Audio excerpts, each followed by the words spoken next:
capítulo 3, verso 17. ¿Mi hermano Daniel? ¿Sí? Hebreos capítulo 3, verso 12. Hebreos capítulo 3, verso 12. Bien, entonces, la apostasía, hermano Manuel, por favor. Amén. Desde entonces muchos de sus discípulos volvieron atrás y ya no andaban con él. Entonces la apostasía lo podemos entender o describir como volver atrás y no seguir a Jesús. Hermano Juan. Pero el Espíritu dice claramente que en los posteros tiempos algunos apostatarán de la fe, escuchando a espíritus engañadores y a doctrina de demonios. La apostasía entonces podemos entenderla como abandonar la fe, renunciar a la fe, ¿cierto? Ya hemos visto dos. Volver atrás y no seguir a Jesús. Es lo mismo que abandonar la fe. Hermano Roberto. Segunda de Pedro 3, verso 17.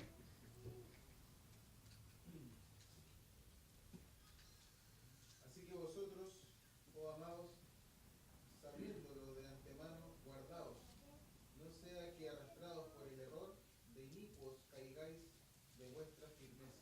Podemos entender, ¿cierto?, que la apostasía también se describe como ser arrastrados por el error.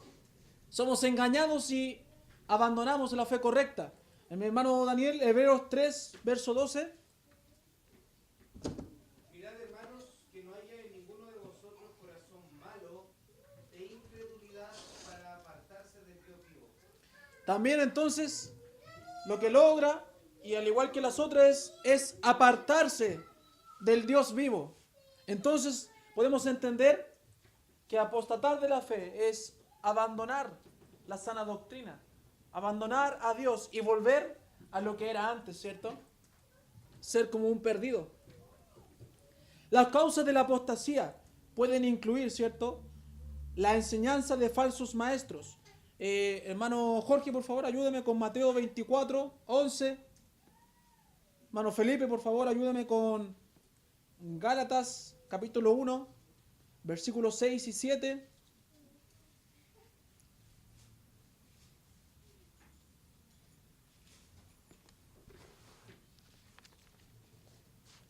Hermano Jorge, por favor. Y muchos falsos profetas se levantarán y engañarán. Entonces, ve, somos engañados por falsos maestros o falsos profetas. Gálatas 1, versos 6 y 7. Estoy maravillado de que tan pronto os hayáis alejado del que os llamó por la gracia de Cristo para seguir un evangelio diferente. No que haya otro, sino que hay algunos que os perturban y quieren pervertir el evangelio de Cristo.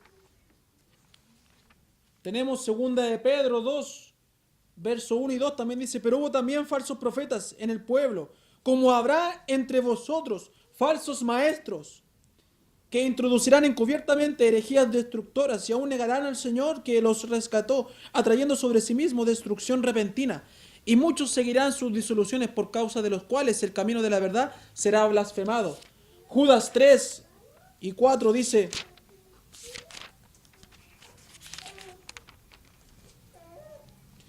amados, por la gran solicitud que tenía de escribiros acerca de nuestra común salvación, me ha sido necesario escribiros exhortándoos que contendáis ardientemente por la fe que ha sido una vez dada a los santos, porque algunos hombres han entrado encubiertamente, los que desde antes habían sido destinados para esta condenación, hombres impíos que convierten en libertinaje la gracia de nuestro Dios y niegan a Dios, el único soberano, y a nuestro Señor Jesucristo.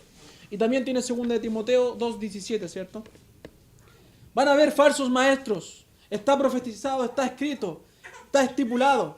No nos debe sorprender. Sí nos duele perder hermanos. Sí nos duele, me duele que usted se pierda.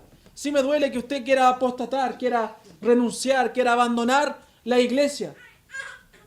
Pero está escrito. Y ante eso yo no puedo hacer mucho. Va a pasar.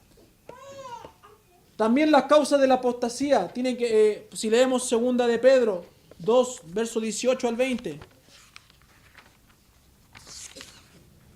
Segunda de Pedro, capítulo 2, verso 18 al 20, dice, pues hablando palabras infladas y vanas se deducen con concupiscencias de la carne y disoluciones a los que verdaderamente habían huido de los que viven en error. Les prometen libertad y son ellos mismos esclavos de corrupción, porque el que es vencido por alguno es hecho esclavo del que lo venció. Ciertamente, si habiéndose ellos escapado de las contaminaciones del mundo, por el conocimiento del Señor y Salvador Jesucristo, enredándose otra vez en ellas son vencidos, su postrer estado viene a ser peor que el primero. ¿Por qué causas viene la apostasía? Es por incluir o adoptar una vida de pecado que los herejes promueven. ¿Por qué viene también la apostasía? Mateo 24, verso 9. Hermano David, por favor. ¿Tiene como...? No, ya, estaba ahí preocupado, perdón. Hermano Manuel Yankee, por favor, démonos la vuelta.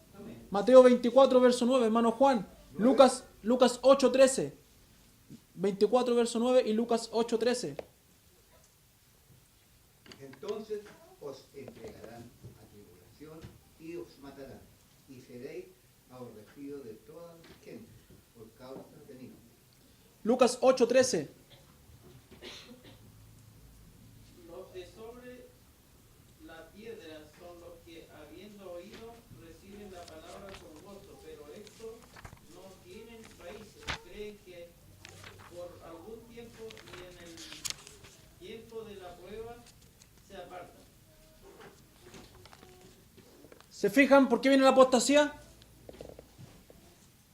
Por la persecución. Vamos a ser perseguidos. Y se reían ustedes delante, ¿ah? Se reían por cuando dije que vinieran al tiro por nosotros. Pero va a pasar. Tal vez no con nosotros, tal vez su generación no, hermano Manuel, pero la que vendrá tal vez sí. Imagínense, ya tenemos un poquito de persecución y nos molesta y la sufrimos y no podemos hacer nada. Imagínense la que vendrá. ¿Ah? Va a venir, está escrito. ¿Y va a ser usted el que dé un pie atrás? ¿Va a ser usted el que renuncie? ¿Porque no se sienta a gusto en la iglesia del Señor? ¿Porque no se sienta a gusto con la palabra del Señor? ¿Tan inestable es su vida espiritual? ¿Su comunión con el Señor? ¿Por qué viene también la apostasía? Primera de Pedro 5:8. Primera de Pedro 5:8. Conocido versículo, dice: sed sobrios y velad, porque vuestro adversario el diablo, como un león rugiente, anda alrededor buscando a quien devorar. Viene porque somos tentados, ¿cierto?, por el Satanás. Nos persigue. La tentación satánica hace que muchos caigan y cedan. En el seminario, ¿cierto?, había un hermano que preguntó ¿por qué Jesús, cómo fue la pregunta? ¿Por qué Jesús fue tentado? Para mal, ¿cierto eso era? ¿Y por qué dice para mal? Y yo le explicaba que tenía que entender el concepto de la tentación. Santiago nos explica que él no tienta ni es tentado. La tentación proviene de Satanás. Si bien Dios permite todo, pero la tentación proviene de Satanás para que caigas. Y Satanás no quiere tu bien, por eso es para mal. No quiere que tú salgas bien de esa tentación. No es una prueba, el Señor nos prueba para nuestro bien. Satanás nos tienta para nuestro mal. Y caemos y cedemos y abandonamos el camino. Por la vergüenza, por la humillación, por el dolor, por la angustia, por lo que padeció. Castiga al Señor. Porque no pudo pasar la tentación. Y se convierte en un apóstata. Cambia la gloria del Señor por su propia gloria. Entonces ya entendimos, ¿cierto?, lo que es apostasía. ¿Les quedó claro? ¿Alguna duda? ¿Todo bien? Podemos entonces adentrarnos, ¿cierto?, al mensaje, a la exhortación. Entonces este pueblo tan especial, así como este pueblo, la Biblia también nos dice que nosotros somos especiales para Dios, ¿cierto? Somos también un tesoro para nuestro Señor. Y que podemos también gozar de esa exclusividad de la presencia del Señor que para el hombre a veces es inexplicable. Pero al igual que Israel, la iglesia, el creyente también deja de seguirle como es debido. Renuncia a Dios, negando todo lo efectuado en su vida, siguiendo los placeres de este mundo, en pos de falsos dioses, en pos de falsos maestros. Cuidado con esos maestros del internet. Cuidado. Hablan bonito, usan buenas palabras, pero ya leímos, son vanas, son vacías, infladas. Son como nube y se van a disipar junto con su vida si usted los sigue. Lo que debemos entender es que no debemos ser el próximo por el cual el nombre de Dios sea avergonzado. Debo procurar llevar el nombre de Dios lo más alto, aunque me cueste lo que me cueste. Debo ser un instrumento honroso para el Señor, no uno de deshonra, no un instrumento vil. Mi amor no debe enfriarse. Aunque pase el tiempo, mi amor no debe enfriarse. Yo no debo claudicar. Yo no debo renunciar. Yo no debo ceder ante la presión interna y externa. Yo debo mantenerme firme con el Señor. En el versículo 1 al 4, ¿cierto? Que leímos de Jeremías 2. Podemos ver entonces a Israel siendo reprendida por Dios, ¿cierto? En el versículo 12 dice, clama, le dice Jeremías, clama, esto es, proclama mi palabra, declara a Israel lo que he visto en ella. Jeremías instó al pueblo a que recordaran a Dios en el periodo del desposorio entre Dios e Israel en el desierto, cuando los sacó de la tierra de Egipto. Fue un tiempo en que la nación andaba en pos de Dios, le adoraba. No necesitaban otra dirección o otros dioses, porque sabían quién era el verdadero Dios. En la época de Jeremías, el pueblo de Israel ya no recordaba los días en que sus abuelos, ¿cierto? Tatarabuelos, o tatarabuelos, ¿cierto? Adoraban a Dios, obedecían a Dios y eran guiados por Dios. Habían olvidado eso, al igual que nosotros. Olvidamos muchas cosas. Olvidamos cómo fuimos guiados, cómo obedecíamos a Dios y cómo le adorábamos. Si utilizamos el mismo lenguaje en el tiempo de nuestro desposorio. Yo me gozo con mi hermano Felipe, porque está en ese tiempo. Él no entiende mucho, yo no le he dicho nada de eso, porque no lo quiero desanimar. Porque no tiene que desanimarse. Yo le explico después internamente, un concepto que hay. Pero deberíamos ser iguales. Pero se va fatigando nuestra relación. Así como se fatigan las cosas, se va gastando, se va oxidando. Así como mi cañería estaba oxidada hoy, así se va oxidando nuestra relación.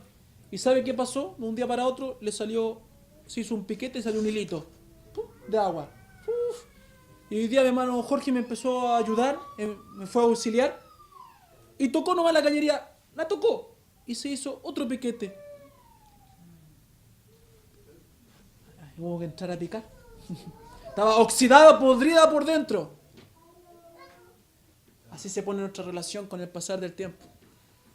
Alguien nos toca y reventamos. Y abandonamos a Dios. Y culpamos al Señor. Y apostatamos de la fe. Y nos enfriamos.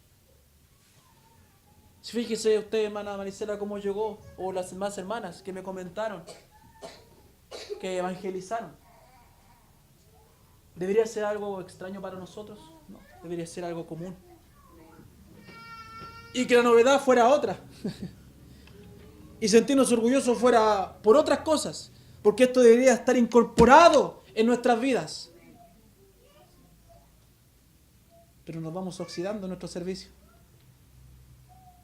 Vamos escuchando falsos maestros. Vamos escuchando las filosofías del mundo. El evangelio cómodo, el evangelio liviano. El evangelio que no exige. No es el evangelio, no es la persona, no es la iglesia. Es Dios que te exige ser un creyente verdadero. Es Dios quien te lo pide. Ser un creyente a toda prueba. No soy yo, es la palabra de Dios. Pero si quiere un evangelio liviano, no lo va a encontrar aquí. No lo va a encontrar aquí. Eso le dije yo a una persona el otro día. No quiero que te vayas, no quiero que te vayas. Pero si buscas algo cómodo, no está aquí. Y no estoy hablando de ser agresivo.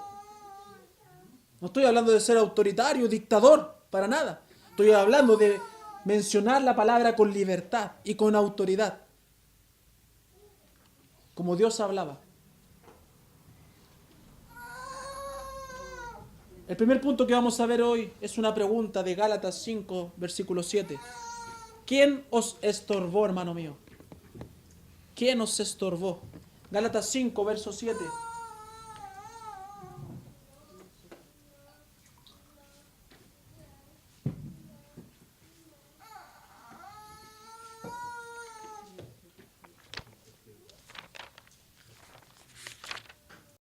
¿Hermano Roberto lo encontró? Léalo con autoridad. Vosotros corríais bien. ¿Quién os estorbó para no obedecer a la verdad? ¿Quién nos estorbó, hermano mío? Al igual que Israel debemos pensar en este día. ¿Cómo era yo al principio? ¿Cómo corría? ¿Qué me ha estorbado no seguir igual?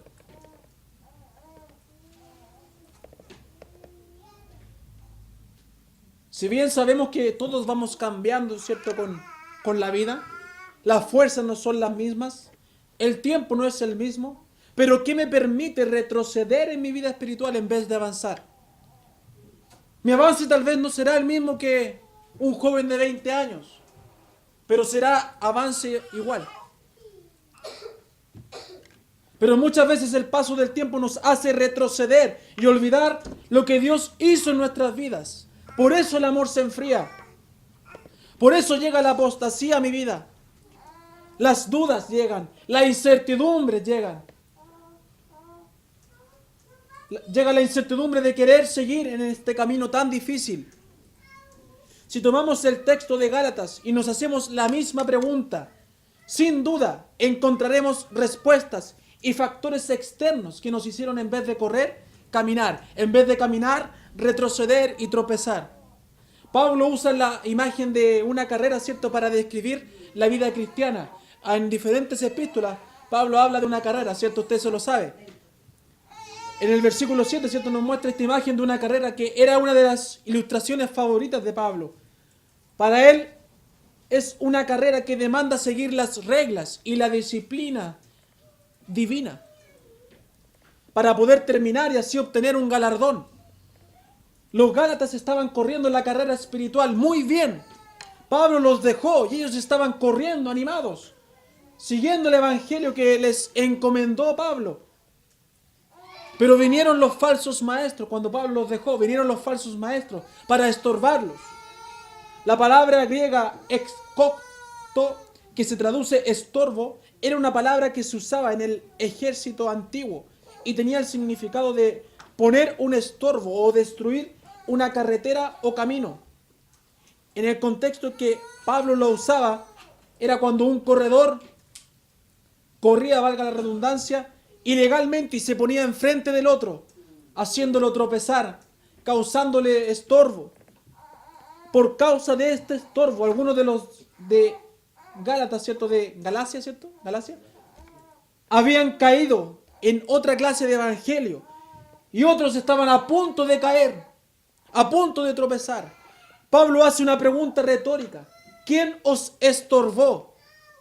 Para hacerlos pensar en el error que habían caído. Y es la pregunta para usted, hermano mío: ¿quién le está estorbando? Hay factores externos que nos estorban, pero también vamos a ver más adelante que hay factores internos. Pablo se dirige a la autenticidad de falsos maestros y menciona tres cosas muy importantes acerca de ellos. La primera cosa es que los falsos maestros tienen en su doctrina una doctrina satánica, que no proviene de Dios. El versículo 8, ¿cierto?, de Gálatas 5 dice: esta persuasión no procede de aquel que os llama. ¿Quién llamó a los de Gálatas? ¿Quién llamó a los Gálatas? ¿Qué dice Gálatas 1:6? Lo leímos delante. Estoy maravillado de que tan pronto os hayáis alejado de aquel del que os llamó por la gracia de Cristo para seguir un evangelio diferente. ¿Quién llamó a los de Gálatas? Dios llamó. Dios fue quien los llamó por medio de su Hijo Jesucristo. La salvación es una obra totalmente hecha por Dios cuando mandó a su Hijo a morir por los pecados del hombre. Dice Romanos 8, 28 al 30. El poner las obras u otras cosas en el regalo de Dios pone al hombre como participante con Dios en el hacer de la salvación y el sacrificio de Cristo, ¿cierto? Eso no es perfecto ni completo porque no hay mérito alguno en el hombre en la obra de la salvación. La segunda característica de los falsos maestros fue mencionada en el versículo anterior, en el versículo 7, y es que estos falsos maestros son piedra de tropiezo para los creyentes. En Gálatas 5:7, ¿cierto? Ellos son estorbos en la carrera cristiana con su falsa doctrina. Entonces hemos tropezado, hemos bajado la intensidad de nuestro trabajo porque nos hemos dejado estorbar. Pero como dice el verso 10 de Gálatas 5, yo confío respecto de vosotros en el Señor que no pensaréis de otro modo, mas el que os perturba llevará la sentencia, quien quiera que sea. Pablo confiaba, tenía esperanza en que los de Galacia regresaran a su buen sentido espiritual y recapacitaran en quién estaban siguiendo y escuchando. Más aún cuando los falsos maestros o los que hacen tropezar a los creyentes de la iglesia de Cristo van a sufrir el castigo de Dios. Y los que le siguen también caerán con ellos. Esto nos hace meditar, hermanos, en nosotros.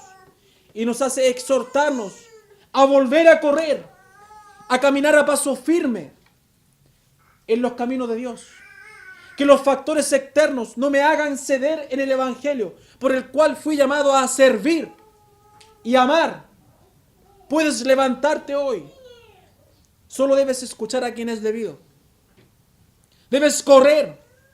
Por eso usted le hace ahora clic el video que le mandé. Corre, hermano mío. Corre por lo correcto. Corre por la religión correcta. Corre por el evangelio correcto. Corre por el Dios correcto. El problema de que llego a prestar oído muchas veces a estos falsos maestros no es solo porque el mensaje que escucho es agradable o satisface mis preferencias emocionales o carnales, porque su mensaje tan blando y ¿cómo se llama? Con astucia, ¿cierto? Con engaño, que se hace dulce para mí, a mi paladar.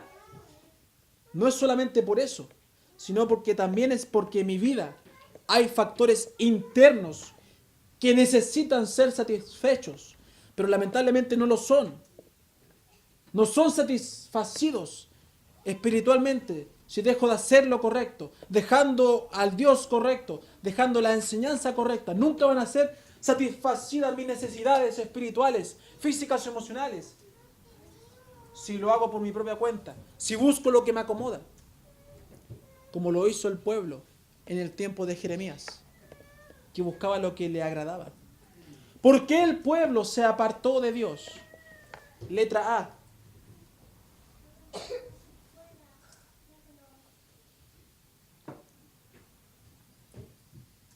Letra A del punto número 1, ¿cierto? ¿Quién nos estorbó? ¿Por qué el pueblo se apartó de Dios? Volvamos a Jeremías, versos 5 y 6. Hagamos el ejercicio para aquellos que están cansados. Versos 5 y 6. ¿Por qué el pueblo se apartó de Dios? ¿Y por qué yo puedo apartarme de Dios? ¿Qué dice el verso 5? ¿Qué muestra ahí?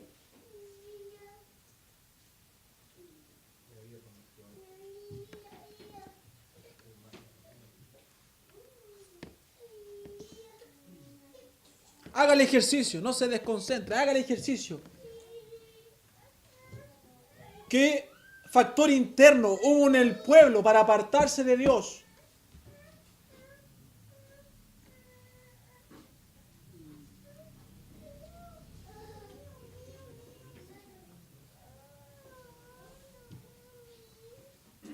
¿Quieren un comodín? ¿Ah? Eso, salvaron los predicadores. Hermana Claudia, por favor. ¿Cuál fue el factor interno del pueblo de Israel? Se fueron tras la vanidad. Cuando hablamos de vanidad, hablamos de algo de futilidad o de vapor o de inutilidad. Los términos vanidad y vano se hallan frecuentemente en la Biblia para dar la idea de aquello que es vacío, pasajero, sin valor. Dentro de ello caen la idolatría y la maldad. Mi hermana me preguntaba el domingo, ¿por qué cuando Cristo habló de la oración dijo, ahí está mi hermana, no la he visto? ¿Por qué Cristo dijo usando vanas palabrerías? ¿A qué se refería? Porque sabemos que siempre decimos un rezo. ¿Pero a qué se refiere? Bueno, ahora el Señor le contestó, hermana Andrea.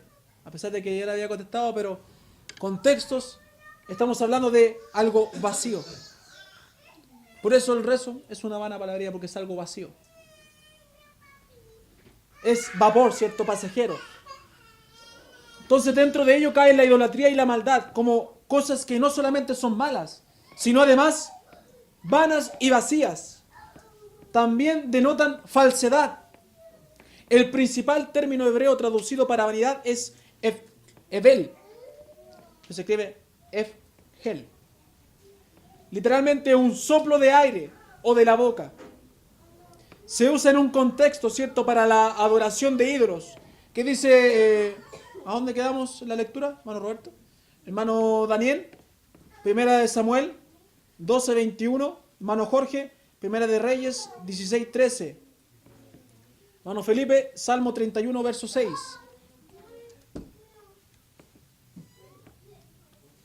Hermana Cecilia, Job 7:16. Hermana Claudia, Salmo 144:4. ¿Quién más quiere leer? Hermana Marisela Silva, Salmo 94:11. Hermana Silvia, ¿quiere leer? Proverbios 13:11. Proverbios 13:11. Hermana Yanda, ¿le gustaría leer? La vergüenza.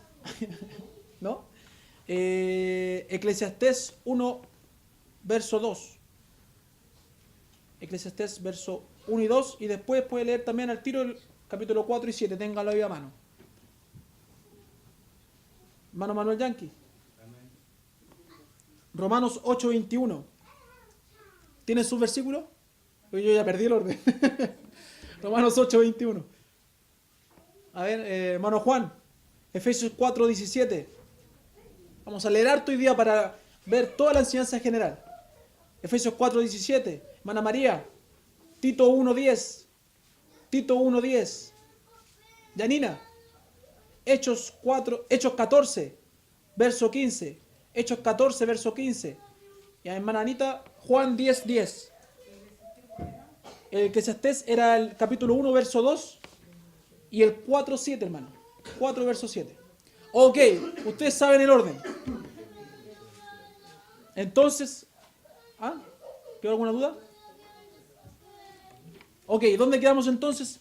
El término hebreo entonces significa un soplo de aire o de la boca. Se usa en un contexto, la adoración a ídolos. Primera de Samuel 12:21. ¿Quién era? ¿Hermano Daniel? Sí.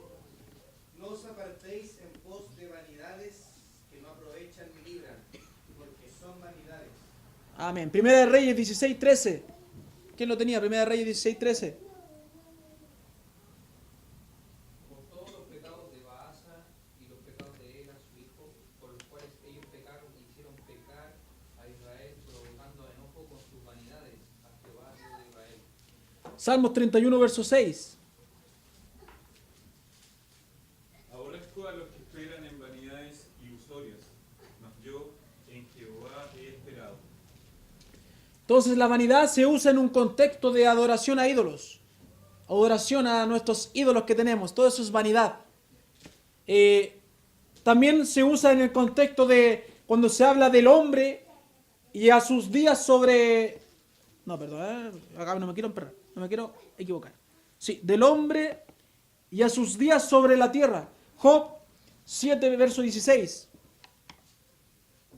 Abomino de mi vida, no he de Gracias, hermana. Salmo 144, verso 4. El hombre es semejante a la vanidad, sus días son como la sombra que pasa. ¿Fijan? Los días del hombre son vanidad. También se refiere a los pensamientos del hombre. Salmo 94, 11. Jehová conoce los pensamientos de los hombres que son vanidad. También se refiere a las posesiones del hombre. Proverbios 13, 11. Las riquezas de vanidad disminuirán, pero el que recoge con manos laboriosas las aumenta. También de todo en lo que el hombre se ocupa perteneciente a esta esfera, ¿cierto? A este mundo. Debajo del sol. Eclesiastés 1 y 2. 1, 2. Dice, vanidad de vanidades, dijo el predicador, vanidad de vanidades, todo es vanidad. 4:7. Ujú. Yo me volví otra vez y vi vanidad debajo del sol. Gracias, hermana. La misma creación. También hay vanidad. Por la caída del hombre. Su caída estuvo sujeta a vanidad. Romanos 8:20. Porque la creación fue sujeta a vanidad, no por su propia voluntad, sino por causa del que sujetó en esperanza. Y el 21, lea el 21. No sé si se lo había dado a alguien, pero el 21. Porque también la creación misma será libertada de la esclavitud y la corrupción, y la libertad gloriosa de los hijos de Dios. Entonces, la creación está sujeta a vanidad, pero ¿sabe cómo va a ser librada? Será librada en la manifestación de Cristo. El hombre sin Dios está encadenado en una vanidad de vaciedad y frustración, de culpa y muerte, de la que solo puede ser librado volviéndose de todo de todo ello al Señor Jesús, que puede salvarlo e introducirlo en una vida abundante. Efesios 4:17. Esto pues digo y requiero en el Señor, que ya no andéis como los otros gentiles que andan en la vanidad de su mente. Tito 1:10. Hay aún muchos contumaces, habladores de vanidades y habladores mayormente los de la circuncisión. Hechos 14:15.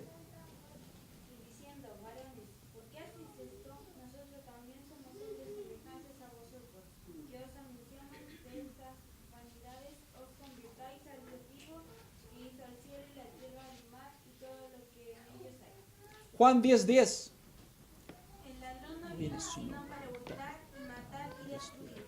Yo he venido para que tengan vida y para que la tengan en abundancia. Bien, gracias, hermanos. Lo que quiere decir es que este pueblo se apartó de Dios. ¿Le quedó alguna duda? Por su vanidad. ¿Quedó alguna duda? No, ¿cierto? Por querer estar sin Dios y ver la vida y seguir como a ellos les parecía mejor. Cuando estaban en el desierto, en la aflicción o en la necesidad misma, lo más bien que estaban cerca de Dios.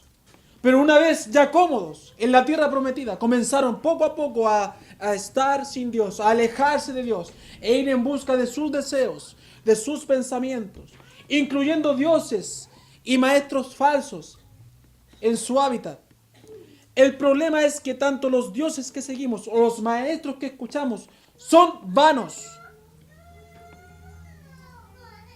Pero no solo ellos, sino que también nosotros nos volvemos vanos, vacíos, como un soplo, al seguirles y dejar de lado a Dios. Lo que trae a mi vida, ¿cierto?, consecuencias terribles. De parte de Dios seremos juzgados por seguir una vida así. Por renunciar, por abandonar la verdadera fe, por dejar de correr. La vanidad que hay en mi vida me hace alejarme de Dios y dejar de depender de Él. Hace que deje de correr. Hace que busque alternativas en mi vida que están en contra de la voluntad de Dios y de la palabra de Dios. Hacen que termine alejándome de Dios, engañado por mi corazón y por las palabras de otros, ¿cierto? Hágase la pregunta que hizo Dios aquí. El versículo 6. ¿Dónde está Jehová? Hágase esa pregunta de Jeremías capítulo 2, verso 6. ¿Dónde está tu Dios, hermano mío? ¿Dónde está Dios en tu vida? Aquí Dios tuvo que preguntarle al pueblo de Israel. Porque estaban totalmente lejos de Él. Hermano mío, no llegue a tal punto en que Dios tenga que preguntarle, ¿dónde estoy? ¿Dónde estoy en tu vida? Porque esa pregunta cuando llegue tal vez no va a ser muy agradable, ¿cierto? ¿Dónde está Dios que hizo esto y aquello en su vida, en mi vida?